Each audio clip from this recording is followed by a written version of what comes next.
Sir आज के time में कोई आपके पास पेशेंट आए, इमरजेंसी में आए, उसके पास देने के लिए कोई फीस नहीं रहे तो आप उस सिचुएशन में क्या करते हैं? आयुर्वेदिक चिकित्सा और आधुनिक चिकित्सा में क्या फर्क है? भारत में आमतौर पर सबसे ज्यादा कौन सी बीमारी? सर राजस्थान में स्टोन की बीमारी होती है, वो सबसे ज्यादा हो रही है, तो उसके पीछे क्या रीजन है? सर कोरोना के बाद हार्ट अटैक के केसेस ज्यादा बढ़े और मेरी मॉम की डेथ भी हार्ट अटैक से हुई है, तो उसके पीछे क्या रीजन रहता है कि हार्ट अटैक के केसेस अब इतने ज्यादा बढ़ गए? सर जो कैंसर की बीमारी है, कैसे पता चलता है कैंसर हो गया है और लोगों में इतना खौफ क्यों है कैंसर को लेके? ड्रिंक कितनी लिमिटेड करना चाहिए जिससे लीवर पे इम्पैक्ट नहीं? सर आप सेवा कर सके तो मतलब आप फ्री सेवा करना चाहते हैं कि आप आपका बजट के अकॉर्डिंग? नमस्कार, मैं जर्नलिस्ट नेहा। मैं आज मौजूद हूँ अजमेर के जाने माने डॉक्टर बुंदेला सर के साथ। नमस्ते सर। सर आपकी जर्नी के बारे में बताइए। आपने गवर्नमेंट जॉब करी, फिर गवर्नमेंट जॉब आपने छोड़ दी, फिर क्लिनिक स्टार्ट करा, क्या रीजन रहा जो आपने गवर्नमेंट जॉब छोड़ दी? हाँ नेहा जी, मैं आपको पहले मेरे बारे में बताता हूँ। मैंने अपना स्कूलिंग अजमेर से स्टार्ट करा और MBBS भी JNM मेडिकल कॉलेज से करी। तो मेरा जो मकान में जहाँ रहता था, मेरे आसपास कच्ची बस्तियाँ थी। लोग वाकई उस समय चिकित्सा का सेवाओं का इतना विस्तार नहीं हुआ था जितना कि अब है। तो मुझे लगता था कि यार मुझे इन लोगों की सेवा करनी चाहिए। MBBS करने के बाद मैं 2 साल एक्सपीरियंस के लिए सरकारी जॉब करी। फिर मेरा शुरू से प्लान था कि अपन कच्ची बस्ती के अंदर ही अपना क्लिनिक स्टार्ट करेंगे।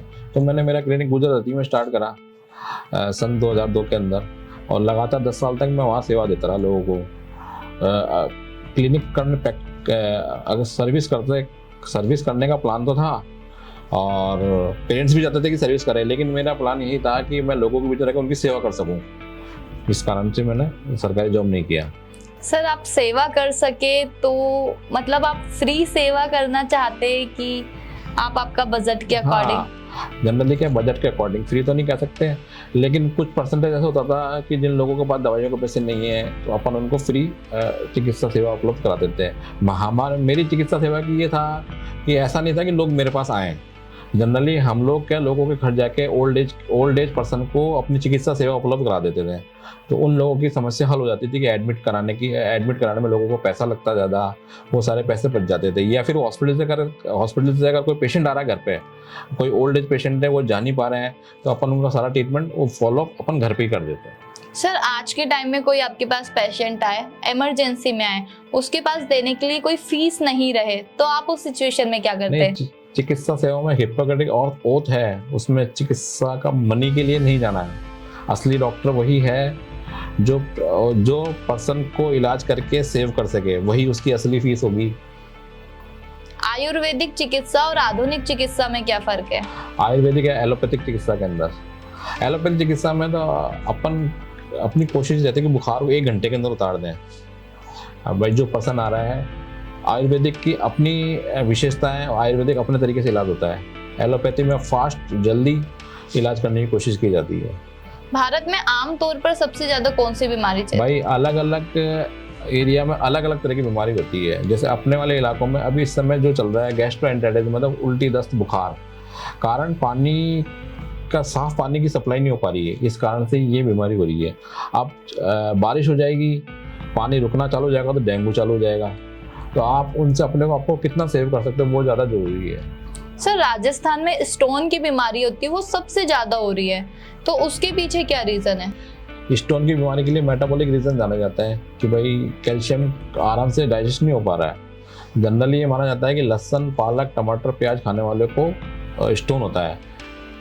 इससे बचने के लिए अपने को यूरिक एसिड टेस्ट कराना होता है। अगर किसी का यूरिया ज़्यादा आ रहा है, उसका अकॉर्डिंग ट्रीटमेंट लें, सही हो जाएंगे। सर कोरोना के बाद हार्ट अटैक के केसेस ज्यादा बढ़े और मेरी मॉम की डेथ भी हार्ट अटैक से हुई है, तो उसके पीछे क्या रीजन रहता है कि हार्ट अटैक के केसेस अब इतने ज्यादा बढ़ गए? कोरोना की पहली लहर 2019 में स्टार्ट हुई थी। स्टार्टिंग में तो पता ही नहीं पड़ रहा था कि क्या हो रहा है, और न इसके डिजीज प्रोग्रेशन के बारे में पता पड़ रहा था कि इलाज कैसे किया जाएगा। तो अपन पारंपरिक तरीके से इलाज कर रहे थे लगातार। इसका फिर भारत सरकार ने अपने रिसर्च के थ्रू, वैक्सीनेशन के थ्रू कंट्रोल करने, क्योंकि किसी भी तरीके से महामारी को रोकने के लिए मास वैक्सीनेशन किया जाता है। पहले भी किया गया था, तो मास वैक्सीनेशन किया गया लगातार। फर्स्ट, सेकंड और थर्ड 3 वैक्सीन लगाना कंपलसरी की गई। तो लेकिन जैसे सेकंड लहर में वैक्सीनेशन के बावजूद भी सेकंड लहर आ गई, तो क्या माना गया है कि कोरोना के वायरस ने म्यूटेशन किया है, मतलब उसने अपना साइज चेंज कर लिया है, अपना व्यवहार चेंज कर लिया था। तो अपन तो ये सोच रहे थे कि भाई फर्स्ट लहर में कोरोना कंट्रोल हो गया, सेकंड लहर में लोगों ने ध्यान नहीं दिया, तो सेकंड लहर में कैजुअलिटी ज़्यादा हो गई। अब जब भी कभी इस तरह की महामारी होती है तो पूरा के पूरा health department all India level पर वर्क करता है कि अपन किस तरीके से इसको रोकें, और अपन तालमेल बनाते हैं सभी कंट्री के साथ, चाइना अमेरिका के साथ भी बनाया। तो कई तरह की मेडिसिन थी जो अपन अमेरिका को भी एक्सपोर्ट कर रहे थे उस समय, तो कई तरीके से हम इलाज करने की कोशिश कर रहे थे। सबसे सक्सेसफुल तरीका तो माना गया वैक्सीनेशन का। तो मास वैक्सीनेशन किया गया, वैक्सीनेशन मतलब करोड़ों लोगों को वैक्सीनेशन किया गया। तो उस वैक्सीनेशन के कारण अपन कई लोगों की जान बचाने में सफल रहे। अगर वैक्सीनेशन नहीं किया जाता तो बहुत बुरे हालात होते हैं। वैक्सीनेशन को इंडिया ने खुद प्रोड्यूस किया, अपने 2 तरह की वैक्सीनेशन लगाई, दोनों सक्सेसफुल रही। अब लोगों को ये लगता है कि भाई अटैक के तो कई और कारण होते हैं, अब कोई बीमार पड़ा। मतलब आप ये कहना चाहते हो वैक्सीनेशन कारण नहीं है अटैक का? हाँ, अभी तक साइंटिफिकली ऐसा कोई प्रूफ नहीं हुआ है कि इसकी भारत सरकार ने भी इसकी जांच कराई थी, तो ऐसा कुछ भी नहीं लगा कि वैक्सीनेशन के कारण ऐसा हुआ। हालांकि कुछ जब भी अपन कोई वैक्सीनेशन करते हैं तो अपन 0.001 या पॉइंट के फेलियर होता है उसका, तो बहुत मिनिमम होता है, उसमें भी ये रीजन नहीं कि उसके कारण ही अटैक हुआ। ऐसा तो कुछ कंफर्म हुआ नहीं। बस ये जरूर है कि उसके कारण कई लाखों लोगों की जान बची है वैक्सीनेशन के कारण। ठीक है सर, जो कैंसर की बीमारी है कैसे पता चलता है कैंसर हो गया है, और लोगों में इतना खौफ क्यों है कैंसर को लेके? भाई कैंसर की बीमारी कैसा पता पड़ता है? जैसे मानो किसी को कोई फोड़ा हुआ, किसी के शरीर के किसी के हाथ पे किसी का फोड़ा हुआ ठीक नहीं हो पा रहा है लगातार लंबे टाइम तक, तो उसकी जांच की जाती है, बायोप्सी की जाती है और FNAC की जाती है इसका नील, तो अपने को पता पड़ता है कि सेल्स रेगुलरली ग्रोथ कर रहा है, तो ये तो होता है कैंसर। अब कैंसर जनरली 50 के बाद कॉमन होता है, लेकिन अब लाइफ स्टाइल चेंज हो गई है तो ये यंग एज में भी आ गया है। तो खौफ इसलिए हो गया कैंसर का कि लोगों को लगता है कैंसर का कुछ इलाज नहीं है, कैंसर हो गया मतलब इसका कोई इलाज नहीं है, बहुत पेन होगा। कैंसर से कैसे बचा जा सकता है? कैंसर से भाई अर्ली ट्रीटमेंट, अर्ली डायग्नोसिस, मतलब उसको जल्दी से जल्दी पता लगा के प्रॉपर ट्रीटमेंट लें तो कैंसर से बचा जा सकता है। और दूसरी चीज़ है जैसे गुटखा कोई खा रहा है लगातार, तो गुटखा भाई मेन कारण तो गुटखे अपने ये कहते हैं पूरा होठ का गाल का जो कैंसर होता है, मेन रीजन तो उसका अपना टोबैको च्यूइंग होता है, गुटखा तंबाकू खाना। तो वो ये हैबिट्स को रोकनी पड़ेगी पहले। स्मोकिंग कारण लंग कैंसर होता है अगर कोई लगातार। मैंने बहुत सारे जनों को ऐसा देखा है, मतलब जैसे महिलाओं में कैंसर होता है तो महिलाओं में वो गुटखा नहीं खाते बट फिर भी कैंसर हो जाता है उनको। कुछ वायरस कैंसर जनित होते हैं, जैसे सर्वाइकल कैंसर होता है फीमेल्स के अंदर, तो उसका वैक्सीनेशन है, उसका ट्रीटमेंट है लगातार। अगर प्राइमरी सिम्टम्स पे ट्रीटमेंट करेंगे तो रुक जाएगा पूरा की पूरा। कुछ कैंसर है ब्रेस्ट कैंसर है, उसका पूरा अगर टाइम पे इलाज कराएं तो पूरा पक्का इलाज है, 100% प्योर है। तो अर्ली डायग्नोसिस और अर्ली ट्रीटमेंट मेन थीम होनी चाहिए, और किसी भी तरह के नशे से दूर रहना, ये एक अपने कैंसर के कारण है। लीवर की प्रॉब्लम कहाँ से शुरू होती है? लीवर के अगर अपन ओवर ईटिंग कर रहे हैं, रात को लेट खाना खा रहे हैं, हाइपर एसिडिटी हो रही है, हाइपर एसिडिटी को कंट्रोल नहीं कर रहे हैं, तो बाद में लीवर की समस्या बदल जाती है। या आप जैसे वाइन का ज़्यादा यूज़ कर रहे हैं तो फैटी लीवर होगा उसका, फिर फैटी लीवर सिरोसिस से बदल जाएगा, सिरोसिस फिर अनकंट्रोल हो जाएगा, लीवर फेलियर हो जाता है। तो इसके लिए जरूरी है कि आप लाइफ स्टाइल को कंट्रोल करो। ये लाइफ स्टाइल की बीमारियां हैं। सर फैटी लीवर जैसे मुझ में भी है फैटी लीवर, बहुत सारे जने बोलते हैं कि फैटी लीवर है, तो वो मैं ना ड्रिंक करती हूँ ना कुछ ऐसी चीजें, बट वो फैटी लीवर आ कहाँ से जाता है? भाई अपना क्या इंडियन का लाइफ स्टाइल, खाने पीने का स्टाइल है, फैटी लीवर तो होगा थोड़ा बहुत, ज़्यादा नहीं तो थोड़ा तो होगा। वॉक करने से हो जाएगा कवर, ये तो वॉक और आप अपना सलाद वगैरह पूरा लो, कॉन्स्टिपेशन नहीं होगा तो फैटी लीवर कवर होगा पूरा।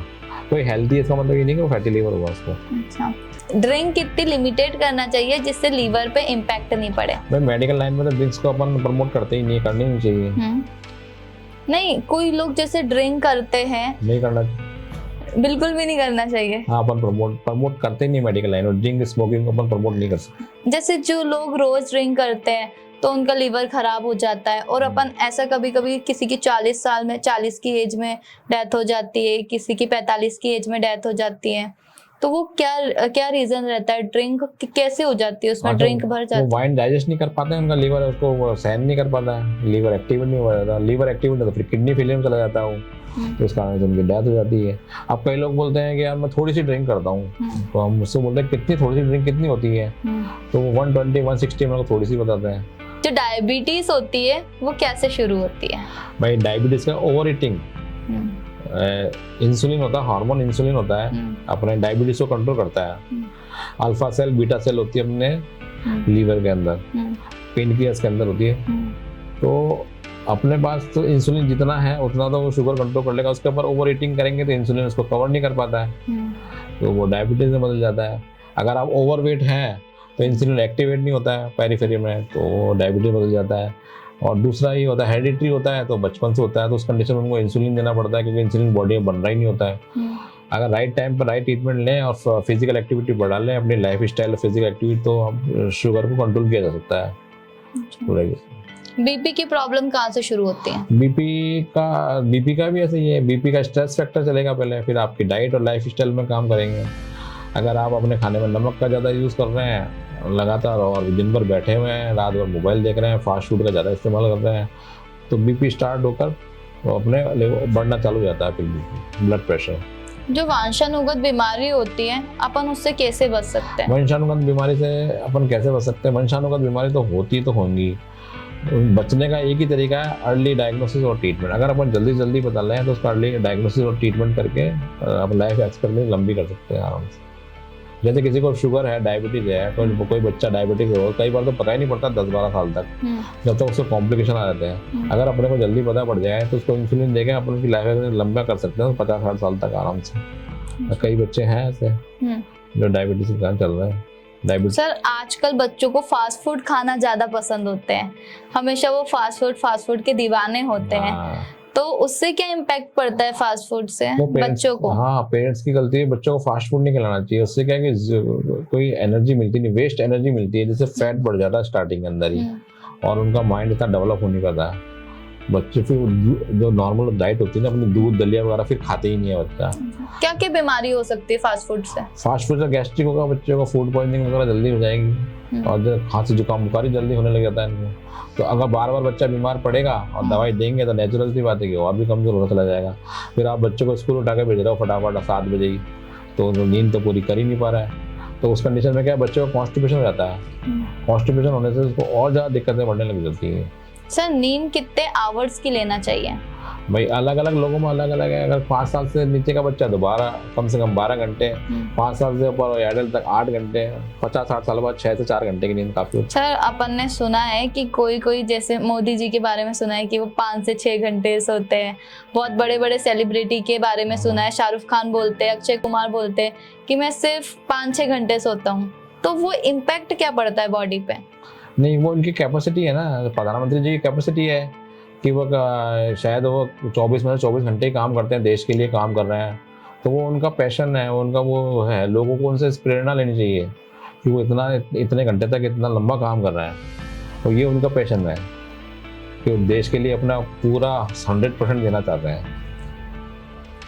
भारत के लोगों में ज्यादातर बीमारियां ओबेसिटी होती है, तो ओबेसिटी से कैसे बचा जाए? ओबेसिटी से बचने का एक ही तरीका है। अब यंग पर्सन होता है, करियर बना रहा होता है, तो उसको अपने करियर की चिंता होती है, फिर वो सोचता नहीं कि मुझे वॉक करनी है या मुझे कोई फिजिकल एक्टिविटी करनी है। तो स्टार्टिंग अपने जब तक अपन अपनी आदत नहीं डालेंगे 20-21 साल से या बचपन से ही कि भाई थोड़ा वॉक करनी है या कोई गेम्स खेलना है, तो वो ओबेसिटी बढ़ती चली जाती है। उसको ध्यान ही नहीं रहता कि मैं ओबीस हो रहा हूँ। पता पड़ता 35 के बाद जब कोई दिक्कत होती है, अरे यार मुझे तो बीपी शुगर हो गया, ये क्या हुआ, चेक कराया तो मालूम पड़ेगा ओबीस हो गए। अब तो चलने की तो प्रैक्टिस थी नहीं, डॉक्टर ने तो बोला 5 किलोमीटर चलो, बोले मैं तो 1 किलोमीटर चलता, मेरे तो घुटनों में दर्द हो जाता है। तो ये है, स्टार्टिंग से ही अपने को अपना ध्यान देना चाहिए। ये घुटने का दर्द होता कैसे है? घुटने का दर्द आर्थराइटिस डेवलप हो जाता है अगर अपन राइट टाइम पर एक्सरसाइज रेगुलर होनी चाहिए। जैसे अपन बच्चों को स्कूल में गेम खिलाते हैं, गेम खेल के बच्चा कॉलेज में आता है, कॉलेज की अपनी पढ़ाई कर रहा होता है, तब भी गेम खिलाता है, लेकिन जैसे वो जॉब में करने में आता है तो जॉब में बिजी हो जाता है अपने करियर के अंदर, करियर बनाने के अंदर। अच्छा। तो वो सब कुछ भूल जाता है, 12 से 16 घंटे काम करना चाहता है, लेकिन शरीर को एक्सरसाइज करना भी भूल जाता है। फिर याद कब आती है? 35-40 साल की उम्र याद आती है, अचानक से बोला घुटनों में दर्द हो रहा, पेन हो गया, अब मैं क्या करूँ, पूरा की पूरा उसके अकॉर्डिंग अपने को ट्रीटमेंट करना होता है। राजस्थानी लोगों में स्टोन की प्रॉब्लम सबसे ज्यादा होती है, तो उसके पीछे क्या रीजन है? राजस्थानियों में सबसे ज्यादा देखी है मैंने स्टोन की प्रॉब्लम। स्टोन का कारण तो मेटाबॉलिक का अपन ही मानते हैं कि कुछ मेटाबॉलिक डिसीज होती है जिस कारण से कैल्शियम का स्टोन बन रहा है राजस्थान के अंदर। आदमी को पानी ज्यादा पीना चाहिए और ये यूरिक एसिड अपना कंट्रोल करना चाहिए पूरा की पूरा। छोटे बच्चों को अपन स्कूल भेज देते हैं जल्दी, तो यूरिन रोक के बैठ रहा था, उसको आदत पड़ जाती है उसको, तो ये भी एक स्टोन का कारण है, तो बाद में उनको स्टोन बन जाता है पूरा की पूरा। क्योंकि क्या है कि वो पानी नहीं पी रहा होता है, डर के मारे कि बोले यार मेरे को तो स्कूल जाना है, या मैडम को स्कूल अपने टीचर को नहीं बता रहे होते हैं, 3-4 घंटे वो यूरिन रोक के बैठ रहता है, तो यूरिन इन्फेक्शन हो जाता है, फिर वो यूरिन स्टोन का भी एक कारण है। बाकी इसके मेन कारण और भी कई है, अभी जनरली स्टोन का एग्जैक्ट रीजन पता नहीं पड़ा कि किस कारण से स्टोन बनता है। बस ये अपन ये मानते हैं कि अपने को रेगुलर पानी पीते रहना चाहिए। कितना पानी पीना चाहिए मिनिमम एक? भाई अपने को मान के चलो कि 2 लीटर तो पानी पीना ही पीना है। और विटामिन सी, अपनी डाइट में विटामिन सी नहीं चलाती, नींबू, मौसमी, आंवला ये यूज करना होता है ज़्यादा से ज़्यादा, स्टोन को बनने नहीं देते हैं विटामिन सी। माइग्रेन क्यों होता है और इससे कैसे बचा जाए? माइग्रेन एक तरह का जनरल थ्रॉम्बिक हेडेक है। अगर किसी को किसी भी तरह का स्ट्रेस, चाहे मेंटल हो या फिजिकल हो, मेंटल मतलब जैसे किसी को टेंशन होगी, और फिजिकल यानी बाहर जा रहा है या कुछ काम कर रहा है, अपनी कैपेसिटी ज़्यादा, धूप में चले गए, मोबाइल ज़्यादा चला रहे हैं, तो माइग्रेन एक थ्रॉम्बिक हेडेक होता है। इसका एक ही कारण, इसका एक ही इलाज है, जब भी किसी को माइग्रेन हो जाए तो वो रेस्ट करे, बिना रेस्ट करे ठीक नहीं होगा। मोटे होने का संबंध बीमारियों से होता है? हाँ भाई, अब अगर कोई हेल्दी नहीं है, ओबीस है, तो उसको ये अपनी लाइफ स्टाइल वाली बीमारी, बीपी, शुगर होने की पूरी संभावना है। इससे कैसे बचा जाए? मोटे में तो वॉक करो, लॉन्ग वॉक करो, फिजिकल फिटनेस। पतला आदमी हो या हेल्दी आदमी हो, उसको फिजिकल फिटनेस होना चाहिए उसके पास, मतलब 5 किलोमीटर चलना चाहिए एक राउंड के अंदर। अगर पतला पर्सन है बैठा हुआ है तो वो भी फिट नहीं है, फिर वो फिट नहीं है। हाँ, आप साउथ अफ्रीका या अफ्रीका, इंडिया सब 120, 150 होते तो भी फिट होता है वो।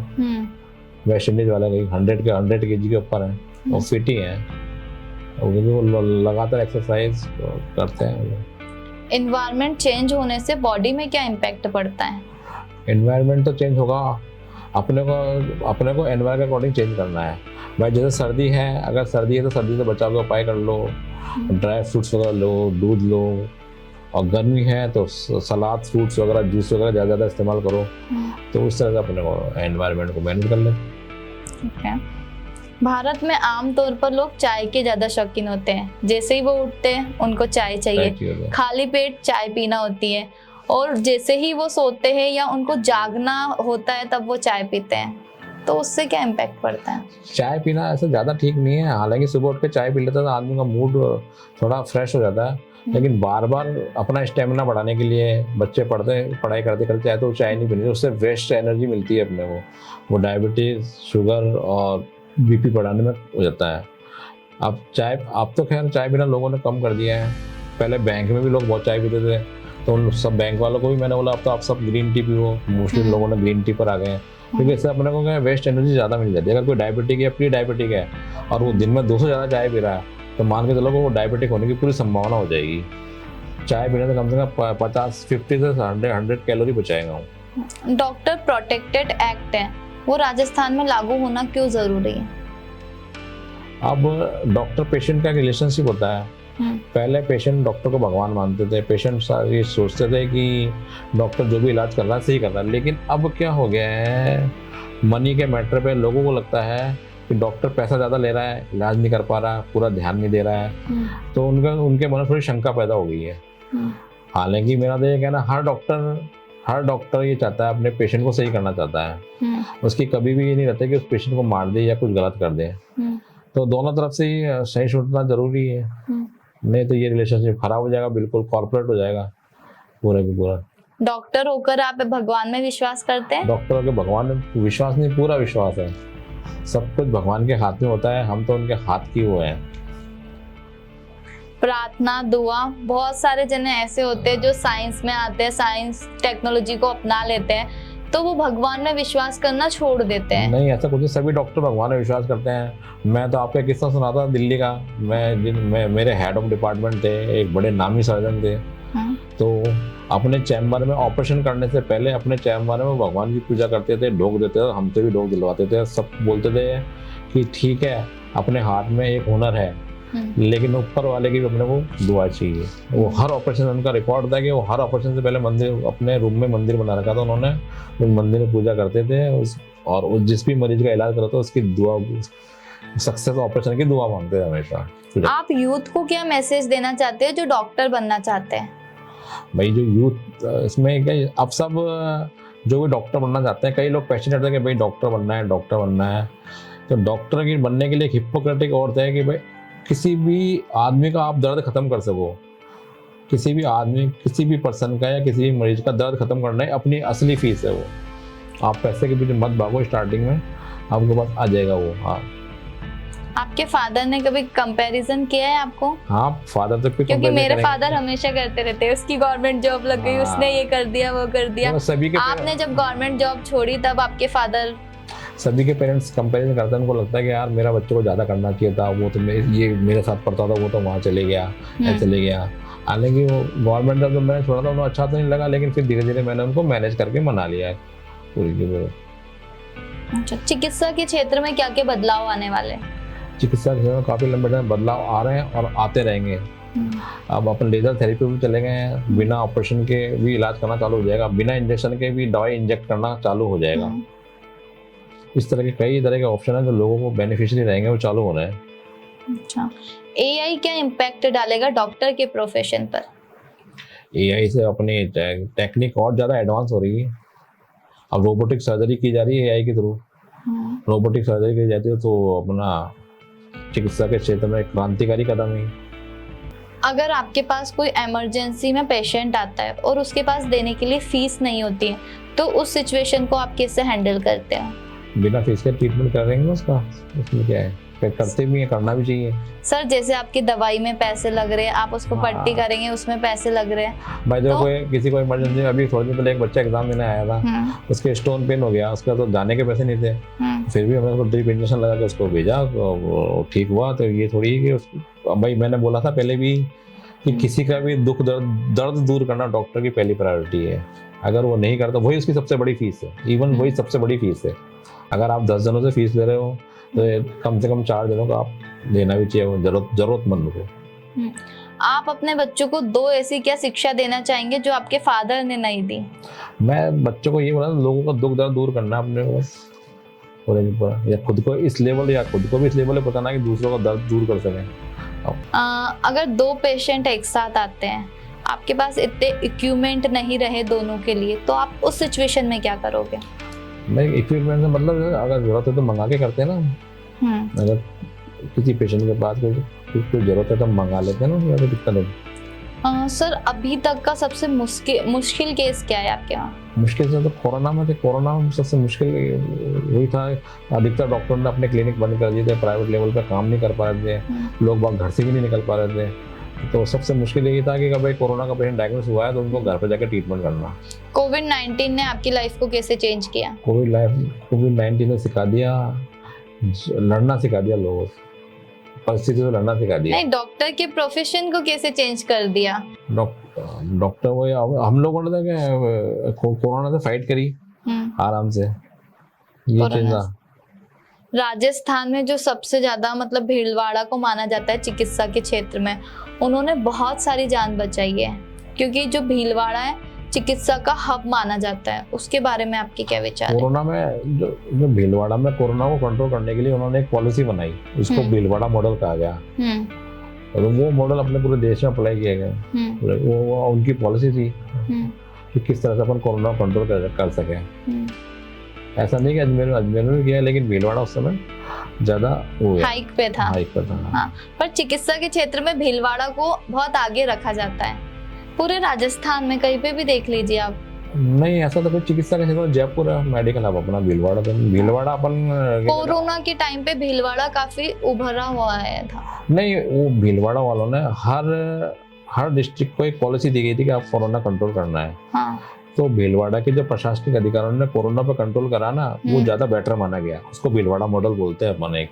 तो ये था मैटर। ऐसा नहीं था कि अजमेर वालों ने कंट्रोल नहीं किया, अजमेर वालों ने कर, लेकिन भीलवाड़ा वालों ने शायद ज्यादा इफेक्टिवली कंट्रोल कर लिया, तो वहाँ कोरोना की ज्यादा रोकथाम हुई।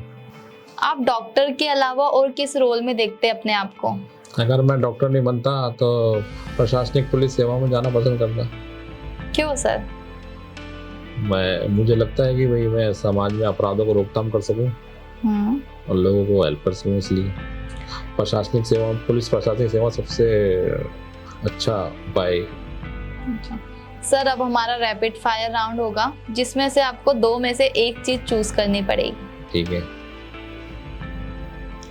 कॉफी या चाय? कॉफी। मॉर्निंग पर्सन या नाइट आउल? मॉर्निंग। समर या विंटर? समर। सोशल मीडिया या मूवी? Social media. ट्रैवल करना पसंद करोगे या घर पे रहना पसंद घर पे करोगे? रहना ही पसंद करूँ। फ्रेंड्स के साथ टाइम या फैमिली के साथ? फैमिली के साथ। बीच या माउंटेन? बीच। सिटी लाइफ या village life? City life. Online shopping या ऑफलाइन शॉपिंग? ऑनलाइन। पिज्जा या बर्गर? दोनों ही नहीं। रोड ट्रिप या फ्लाइट?